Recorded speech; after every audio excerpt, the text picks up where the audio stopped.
আসসালামু আলাইকুম everyone, welcome back to my channel. আমি টাকি মাছ ভর্তা খেতে চেয়েছিলাম, এই জন্য আমার আম্মু মাছটা করলো, কেটে ধুয়ে পরিষ্কার করে নিয়েছে। পেঁয়াজ, রসুন, কাঁচামরিচ এগুলো দিয়ে একটা প্যানের মধ্যে পানি দিয়ে মাছগুলো দিয়ে দিল, তারপর হলুদ দিয়ে দিল, সেদ্ধ করে নিল।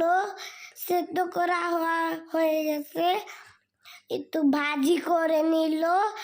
ভাজি করা শেষে আবার প্যানের মধ্যে তেল দিয়ে পেঁয়াজ, রসুন, কাঁচামরিচ এগুলো দিয়ে দিল, ভালো করে ভেজেই নিল।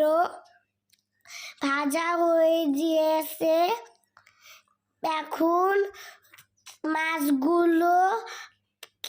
মাছগুলো কাটা ভালোভাবে গ্রেস করে নিল, বেছে নিচ্ছে ভালোভাবে। এই যে কাঁচামরিচ, রসুন এলো আলাদা করে নিল,